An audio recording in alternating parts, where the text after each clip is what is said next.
Je vais commencer mon propos en disant que quand une personne, quand l'ambulance, le bruit de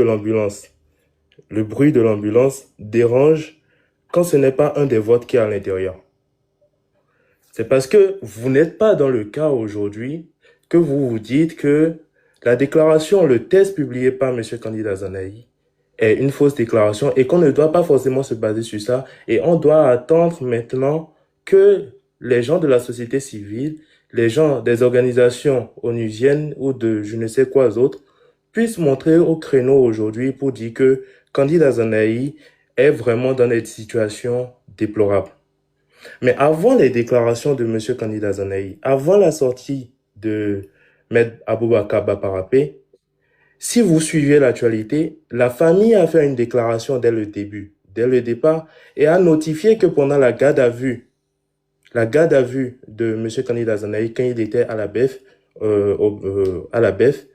il a été menotté 4 jours, 24 heures sur 24. Ces déclarations n'ont fait l'objet d'aucun démenti par les autorités judiciaires de notre pays. Aucun. Et je m'en vais vous poser une question.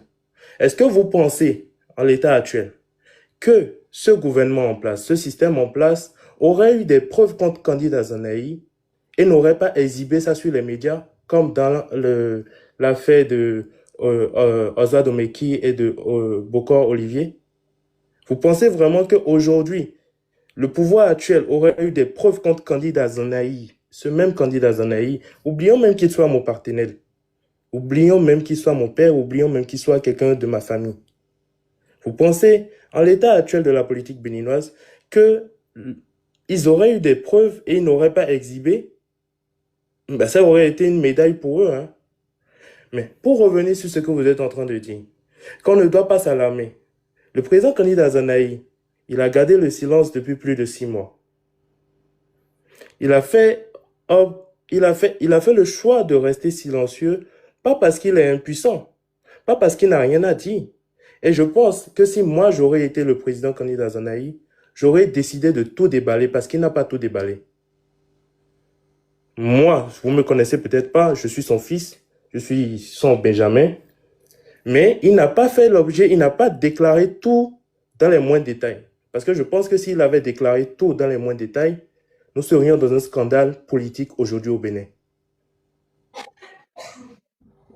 Et parce qu'il ne l'a pas fait, parce que son avocat ne l'a pas fait, moi, Aaron, aujourd'hui, je ne vais pas parler. Mais le temps viendra où les responsabilités seront situées, chacun sera face à ses actes, et vous comprendrez maintenant qui est qui dans cette République. C'est juste inhumain de venir sur un panel parce que vous êtes rupturien, parce que vous êtes de la mouvance ou parce que vous êtes d'un bord politique pour dire que non, ce que Candidat Zanaï a dit n'est pas vrai, il faudrait attendre que le truc là, ce que son avocat dit est faux ou quoi que ce soit. Vous voulez attendre la mort de Candidat Zanaï avant de vouloir le célébrer, avant de vouloir dire ah autre, si on savait on aurait dû l'écouter. Comme toutes les fois où il a parlé depuis 2019. Depuis 2019, il a parlé. 2019, 2020, 2021, 2022, 2023, 2024, 2025, il a parlé. Et toutes les fois, on lui a dit, il est top, il est plan B. Et c'est après qu'il soit arrêté maintenant que vous trouviez maintenant qu'il a raison. Est-ce que vous voulez attendre? Moi, je pose une question à tout le monde. Est-ce que vous voulez attendre qu'il meure avant de dire, si on savait, on pouvait agir. Si on savait, on pouvait interpeller les autorités judiciaires du pays. Parce que s'il en arrive à dire qu'il est en insécurité et qu'il craint pour sa vie, connaissant l'homme, c'est qu'il craint vraiment pour sa vie. Sinon, comment lors d'un chemin retour, vous faites une interruption, vous vous arrêtez pendant plus d'une vingtaine de minutes et vous ne donnez pas les raisons pour lesquelles vous vous êtes arrêté. Vous simulez devant les caméras, il a bénéficié de tous les privilèges, il est venu en pick-up teinté, c'est pas n'importe quel détenu, c'est un détenu privilégié, peut-être c'est un coup d'essai, on ne sait pas. Pour montrer le premier coup d'essai, vous le sortez comme ça en pick-up blanc. Et le deuxième coup d'essai, vous allez essayer de le faire disparaître. Je n'affirme pas. Je n'affirme pas. Je n'affirme, encore une fois, je n'affirme pas. Mais si je suis les déclarations du président Candidat Zanaï, chaque Béninois, chaque Béninoise doit se remettre en question et doit pouvoir interpeller sa conscience intérieure. Moi, ce qui me préoccupe aujourd'hui, c'est qu'on nous puisse nous présenter aujourd'hui des éléments de preuve prouvant que Candidat Zanaï est impliqué dans ce qu'on lui reproche. S'il y en a, présentez-les, on ne demande aucun traitement de faveur. La prison, les gens disent que la prison n'est pas un hôtel 5 étoiles. Les gens disent que la prison n'est pas un hôtel 5 étoiles. Mais si vous savez ce que c'est que de savoir son parent en prison enfermé depuis plus de 6 mois, dormant au sol, je pense que vous ne monterez pas sur ce panel et vous allez raconter des inepties de la sorte. Je vais redescendre la balle et je vais venir rappeler à tout un chacun de nous que aujourd'hui la priorité, c'est la santé de Candidat Zanaï. C'est sa santé, c'est sa sécurité. Et c'est que la justice puisse dire le droit. Nous ne demandons aucun traitement de faveur. Si la justice, si l'État, et je dis si la justice et si l'État ont les preuves de ce qu'ils avancent, qu'ils les exhibent.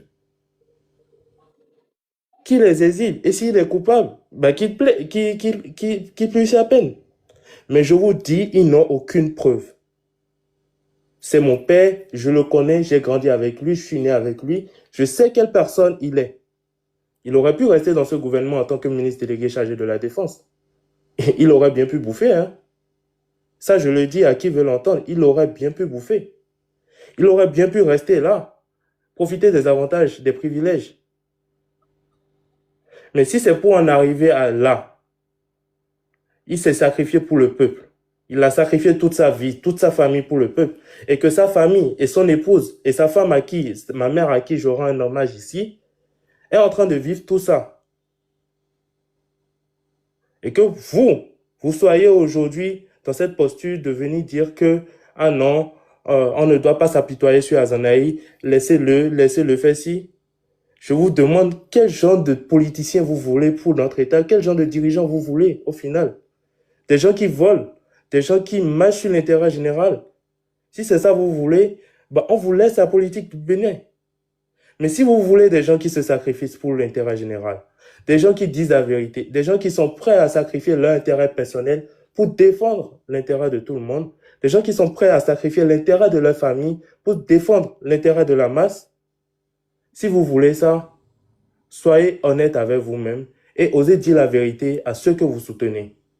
C'est pas parce qu'on est soutien de la mouvance que si la mouvance fait des erreurs, qu'on doit défendre la mouvance. Je ne sais pas pour combien. Je ne sais pas si vous imaginez un peu le choc psychologique, et je vais finir là-dessus, je ne sais pas si vous imaginez un peu le choc psychologique que son épouse vit actuellement, que nous, ses enfants, nous vivons. Nous vivons dans la peur. Nous vivons dans la peur. C'est malheureux qu'il puisse fêter son anniversaire en prison et que ses petits-enfants puissent aller en prison pour lui souhaiter joyeux anniversaire. C'est malheureux qu'on puisse en arriver là. Pour quelqu'un qui n'a jamais rien fait à la République. Et M. Djossou, je vous remercie encore une fois et je demande à tout le monde de ne pas aller vers la haine, de ne pas aller vers la révolte, d'aller toujours dans le but de la résistance pacifique non violente, de réclamer la justice pour que tout le monde puisse venir à la table de négociation, pour qu'on puisse discuter pour savoir ce qu'il faut faire pour ce pays. Parce que ce pays est en train de tomber dans le gouffre et on s'en rend pas compte. On s'en rend pas compte.